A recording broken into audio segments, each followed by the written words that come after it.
Mm. I know from I guess one of my more recent studies was a multi-phase study, Buddy's Glee Club.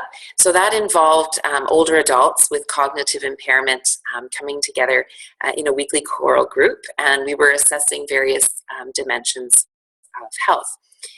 And so from that first study, it's interesting because I went to some experts in the field looking for the best research tools they could suggest that I use to assess these parameters. And again, there was something in me that thought, I'm not so sure about these tools. But these were the experts, and so I followed their advice. And from that first study, I did get excellent qualitative results because it was a mixed method study, but I didn't get very good quantitative. And it really was the tools that they were recommending, which there was just this instinct in me that knew that these weren't the right measures. Mm. And so from that, I really learned, and I redesigned study 2 and study 3, and they were much more effective data collection, the tools that we were using. And we had statistically significant results in both studies.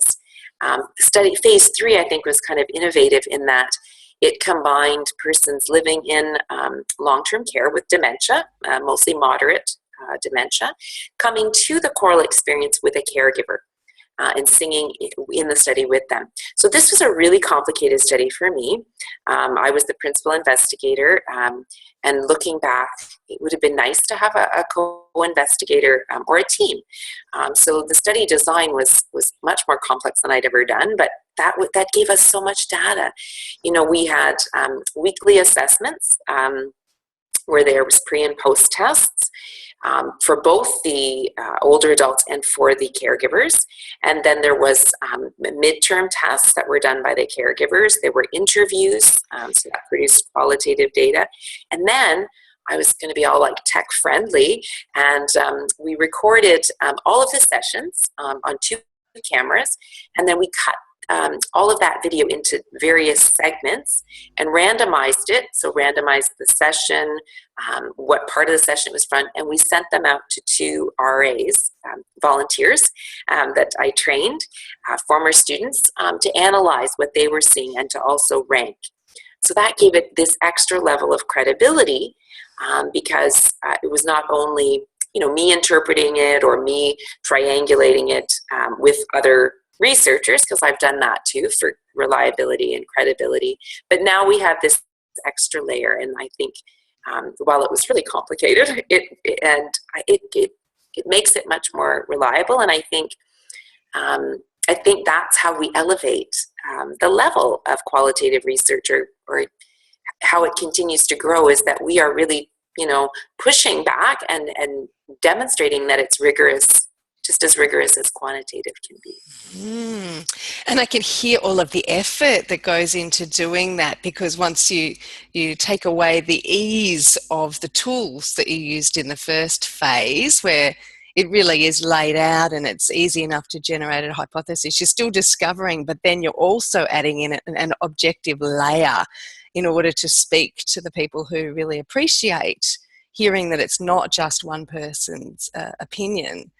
So that's an enormous amount of effort. So congratulations for doing that all on your own, and thank you to those 2 volunteer RAs as well. Isn't that wonderful that in our profession people are so excited to contribute to research?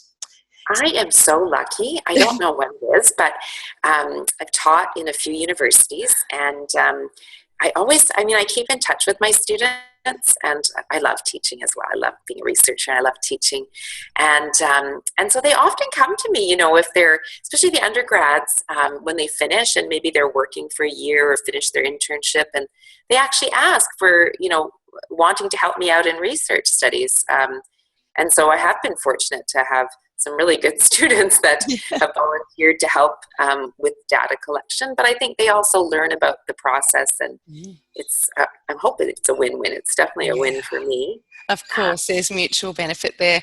So maybe that's worth noting too, that in the North American context, as in Australia, that in order to become a researcher, a little bit of research experience is helpful, but then a PhD is usually the standard for entry into the world of being called a researcher. Not just I was thinking about how you get the title of doctor, and that feels wonderful, and it's a beautiful thing that nobody can ever take that title away from you. But it is also that a PhD is the entry to professional research work. Is that correct in North America? I would say so. I mean, certainly I did research in my undergraduate degree, just getting my feet wet, right? So learning about it. And then I was interested in my internship. And so I decided I was going to be brave and do a research study. And what prompted me to go back to do my master's was the fact that I didn't have the skills that I needed to be a researcher. And so I think more and more people will need their PhD. I think possibly still accepted at the master's level, but more and more really the PhD level for sure. Yeah. And did you convert your master's into a PhD, or did you do then a PhD again, master's and PhD separately? No, I had to do them separately. Mm-hmm. Yeah. Okay. Yeah. So it's a real commitment. It is. I felt lucky, and also maybe it wasn't the smartest thing that I did. I continued to work full time pursuing both those degrees. And I also had started teaching and continued with all my volunteer commitments. So it was intense. Definitely a commitment, but sure felt great when it was done. Yeah. And I mean, I'm sure it's apparent to everybody who's watching that you obviously have a huge amount of energy that you're using to fuel all of the many roles as teacher, clinician, researcher, and also a leader within our discipline. So just to finish up then, I suppose, can you talk just a little bit about why you personally think that music therapy research is important? You've certainly demonstrated through your descriptions that it is. But for you, what is it that makes you keep going amongst all of these many wonderful parts of your life?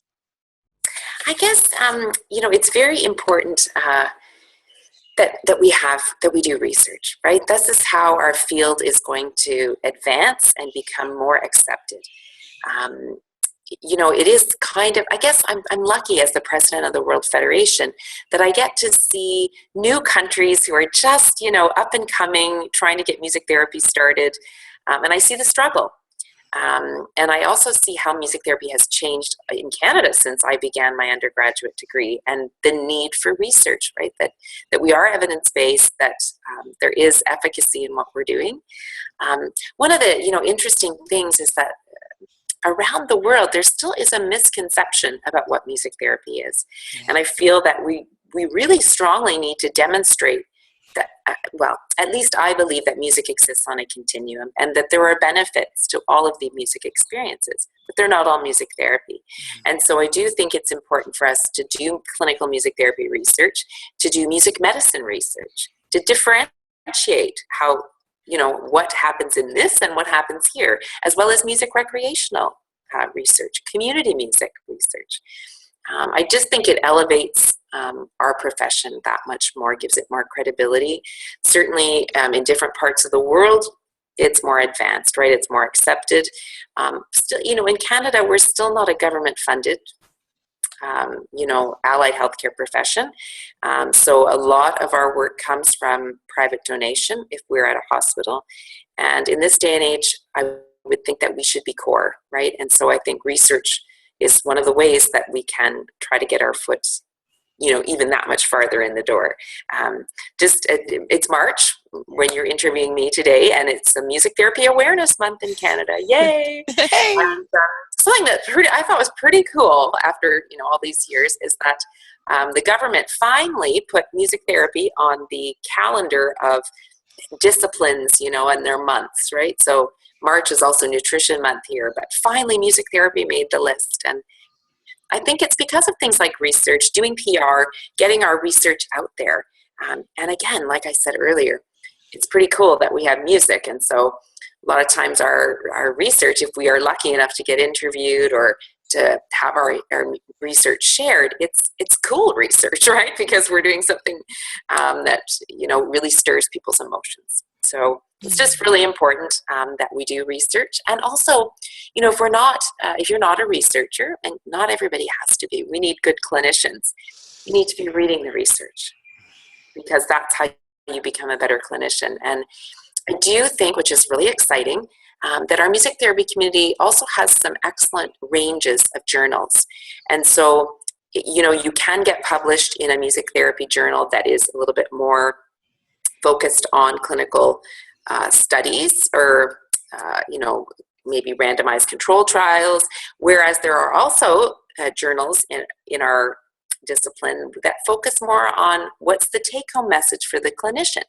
And I'm not going to name journals with different parts, as I'm not favoring anyone. I think there just is this great spectrum, and so we are lucky that we can pick the one that's going to fit.